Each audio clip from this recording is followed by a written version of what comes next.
उत्तर प्रदेश के चिकित्सा संस्थानों और मेडिकल कॉलेजेस में नर्सिंग ऑफिसर्स के नियुक्ति पत्र वितरण के लिए आयोजित आज के इस कार्यक्रम में समारोह में उपस्थित उत्तर प्रदेश सरकार में मंत्रिमंडल के मेरे वरिष्ठ सहयोगी उप मुख्यमंत्री श्री ब्रजेश पाठक जी, चिकित्सा शिक्षा और चिकित्सा स्वास्थ्य के राज्य मंत्री और मयंकेश्वर शरण सिंह जी,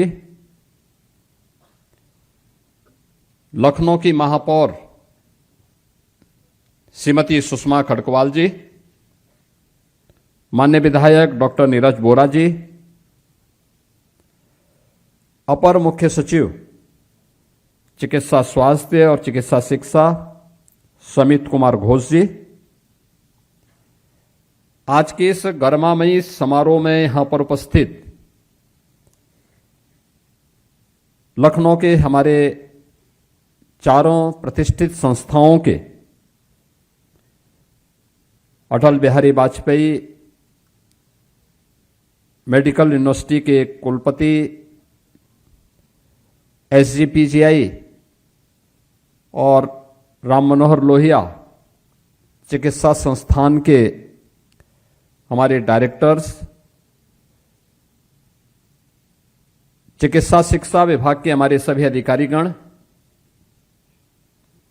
और सभी उपस्थित यहां पर नियुक्ति पत्र प्राप्त करने वाले अभ्यर्थीगण, वर्चुअल माध्यम से भी प्रदेश के अलग अलग मेडिकल कॉलेजेस और चिकित्सा संस्थानों में उपस्थित माननीय जनप्रतिनिधिगण, वहां के प्रिंसिपल्स, अन्य डायरेक्टर्स, उपस्थित बहनों और भाइयों, वासंतीय नवरात्रि के अवसर पर बेटियों को नियुक्ति पत्र प्राप्त होना यह नारी शक्ति के स्वावलंबन का एक आदर्श उदाहरण हो सकता है और मैं इस अवसर पर आप सभी को नियुक्ति पत्र प्राप्त करने वाले सभी अभ्यर्थियों को इस अवसर पर हृदय से बधाई देता हूं। उत्तर प्रदेश लोक सेवा आयोग को, जिन्होंने इस भर्ती की प्रक्रिया को पारदर्शी तरीके से यहां पे संपन्न किया है और आज हम नवरात्रि के अवसर पर यह नियुक्ति पत्र वितरित कर पा रहे हैं, मैं इसके लिए आप सभी को हृदय से अपनी बधाई देते हुए उत्तर प्रदेश लोक सेवा आयोग को धन्यवाद भी देता हूं। वास्तव में नर्सिंग सेवा के बारे में आपने देखा होगा, जब यहां पे डिप्टी सीएम श्री ब्रजेश पाठक जी अपनी बात को कह रहे थे, विभाग के राज्य मंत्री भी जब अपनी बात को कह रहे थे तो उन्होंने आपसे एक ही बात पूछा कि आखिर आप लोग जो नियुक्ति पत्र प्राप्त कर रहे हैं किस उद्देश्य से। तो जवाब यहां से नहीं, जवाब आपकी ओर से आया कि सेवा भाव है।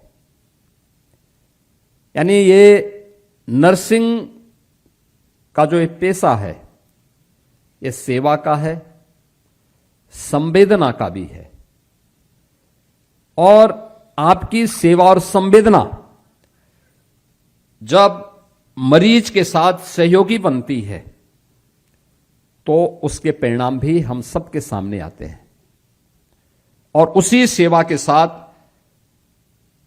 आज आपको जोड़ने के लिए एक विश्वास के साथ एक कार्यक्रम आज राज्य सरकार ने आगे बढ़ाया है। स्वाभाविक रूप से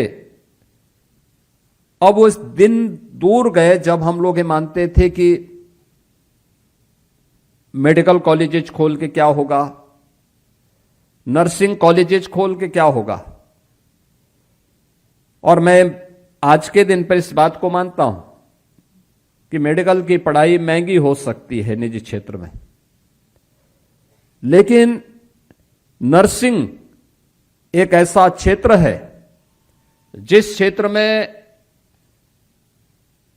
यानी आज के दिन पर दुनिया के अंदर कोई एक ऐसा क्षेत्र जिसमें हम मान सकते हैं कि 100% गारंटी दी जा सकती है कि अगर उसने अपनी डिग्री ली है तो उसका प्लेसमेंट भी 100% सुनिश्चित है, और वह नर्सिंग का क्षेत्र है जिसमें यह गारंटी आज के दिन पर दी जा सकती है।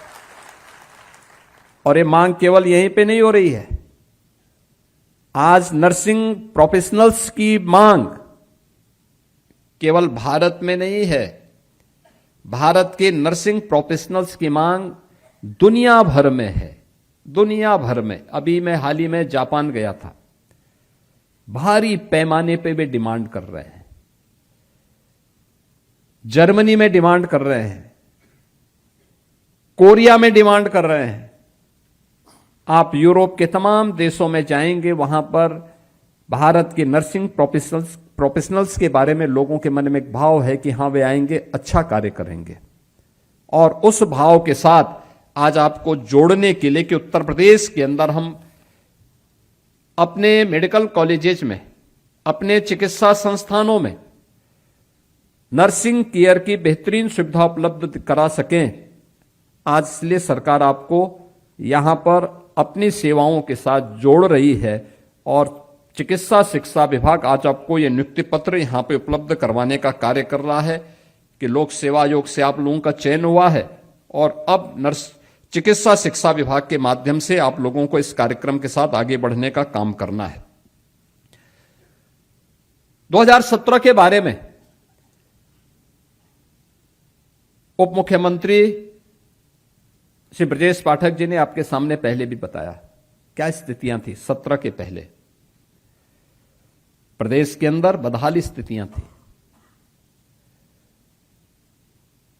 1947 से लेकर के 2017 तक इन 70 वर्षों में प्रदेश में सीमित संख्या में मेडिकल कॉलेजेस थे, केवल 17 गवर्नमेंट मेडिकल कॉलेजेस थे। निजी क्षेत्र को मिला लें, निजी क्षेत्र की ज्यादा संख्या थी, गवर्नमेंट के स्तर पर कम थी। कुल मिलाकर के 40 मेडिकल कॉलेजेस पूरे प्रदेश में थे। और आज उत्तर प्रदेश में गवर्नमेंट के स्तर पर और निजी क्षेत्र को मिलाकर के, निजी क्षेत्र के कम हैं, अब सरकार के स्तर पर ज्यादा कॉलेजेस चलाए गए हैं। इनकी संख्या बढ़कर के 81 हो गई है। 81 मेडिकल कॉलेजेस हमने मात्र पिछले 9 वर्ष के अंदर प्रदेश के अंदर संचालित किए हैं। पहले नर्सिंग या पैरामेडिक्स के बारे में लोग बहुत गंभीर नहीं होते थे, ये मान के चलते थे कि जैसे तैसे इनकी नियुक्ति हो जाए। अगर हॉस्पिटल बन गए लेकिन वहां पे डॉक्टर की नियुक्ति हो जाती थी, डॉक्टर जाए न जाए लेकिन नियुक्ति हो गई, वहीं पे औपचारिकता पूर्ण होती थी। न वहां इक्विपमेंट होते थे, न नर्सिंग ऑफिसर्स होते थे, न पैरामेडिक्स होता था, न टेक्नीशियन होते थे, न वार्ड बॉय होता था। सब कुछ भगवान भरोसे था।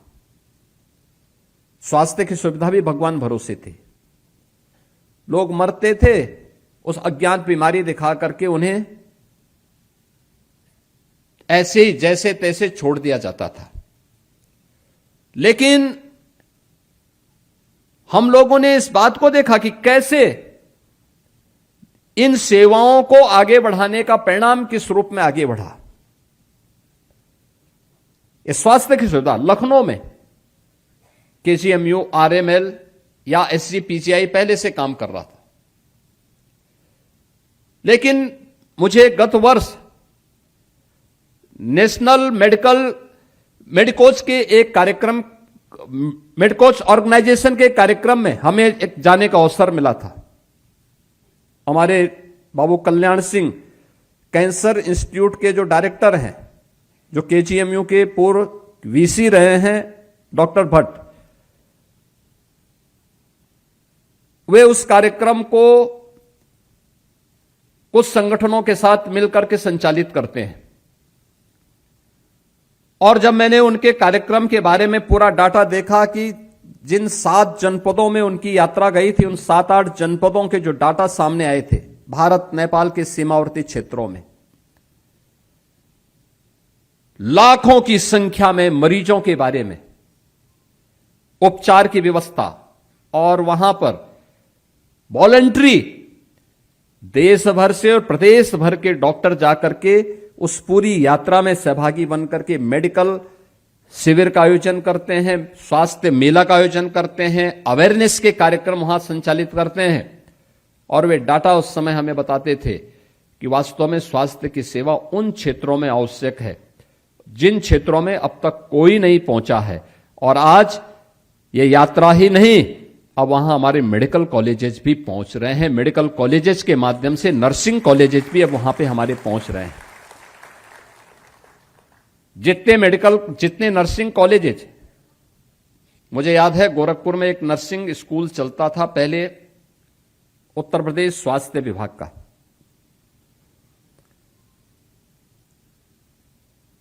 पूर्वी उत्तर प्रदेश में स्वास्थ्य की सुविधा और उसकी बदहाल स्थिति क्या थी?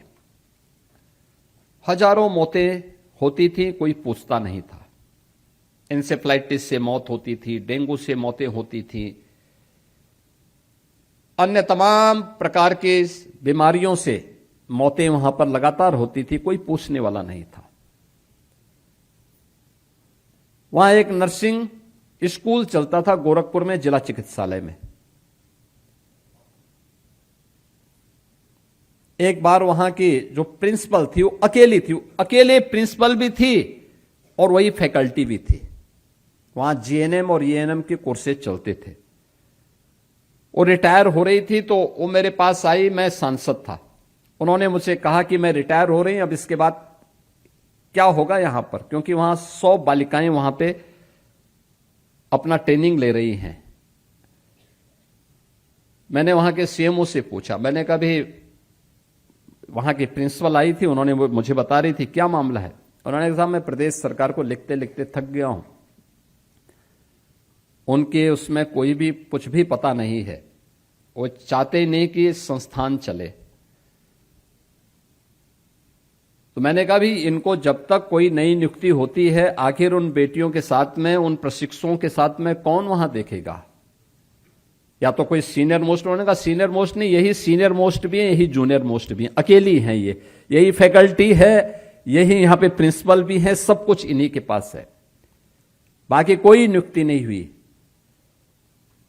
तो मैंने उनको कहा, मैंने कहा ये काम करो, तुम कुछ दिन काम कर लो वहां पे जब तक नई नियुक्ति होती है। तो उन्होंने कहा कि मेरा मानदेय, मैंने कहा मानदेय या तो सरकार से हम मांगेंगे, लेकिन जो सरकार है वो सुनने वाली नहीं है। आप एक काम करिए, हम आपको अपने पास से मानदेय देंगे, आप तब तक वहां पे उन बच्चों को पढ़ाइए। ये स्थितियां थी। और आज हर एएनएम जीएनएम के इंस्टीट्यूट जो बंद हो चुके थे पिछली सरकारों में, उसको हम लोगों ने उत्तर प्रदेश के अंदर प्रारंभ किया है। और प्रारंभ करने के साथ ही आज मुझे बताते हुए प्रसन्नता है, मैं आपको, मेरे पास वे आंकड़े हैं जो हम लोगों ने 35 ऐसे एएनएम प्रशिक्षण सेंटर थे जो बंद हो चुके थे, उनको फिर से चालू किया गया, प्रारंभ हुए हैं।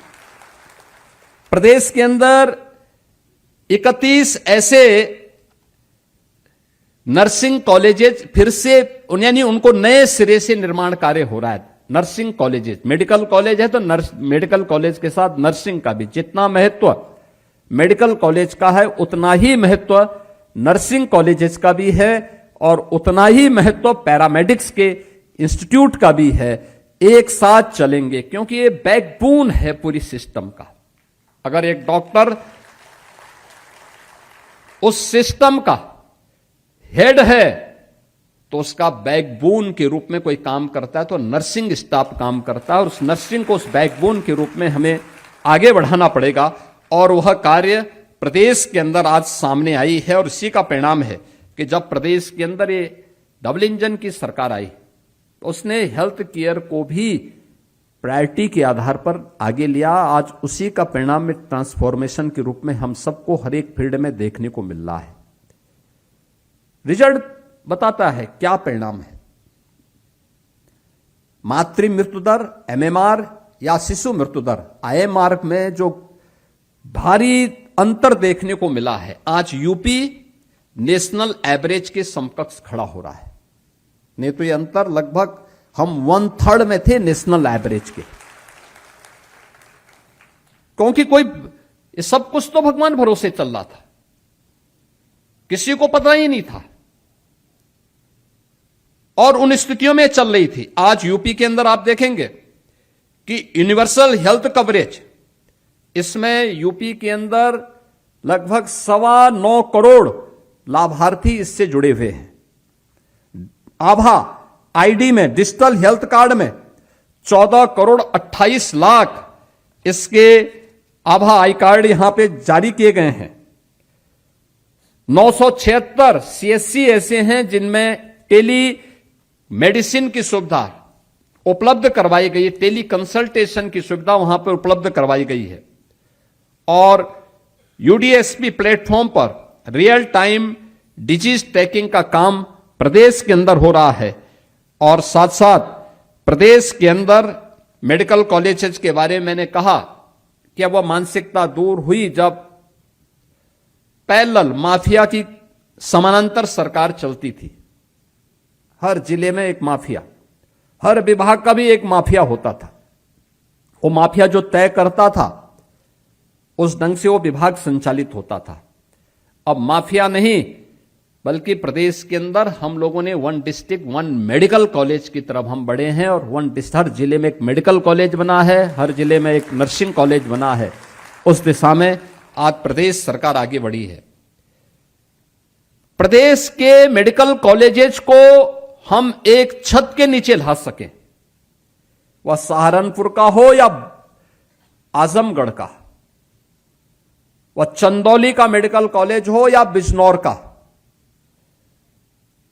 एक छत के नीचे इन सब की पाठ्यक्रम के साथ साथ इन सभी को संचालित करने का माध्यम भी हमारे पास होगा। ऐसा नहीं कि अलग अलग विश्वविद्यालय अपने अपने तरीके से इनको संचालित करेंगे। अब अटल बिहारी वाजपेयी चिकित्सा विश्वविद्यालय इन सबको एक समान पाठ्यक्रम के साथ, एक समान एग्जामिनेशन के साथ आज उनको संचालित कर रहा है और वह सफलतापूर्वक अपने कार्यक्रम को आगे बढ़ा रहा है। प्रदेश के अंदर मेडिकल कॉलेजेस की संख्या बढ़ी है।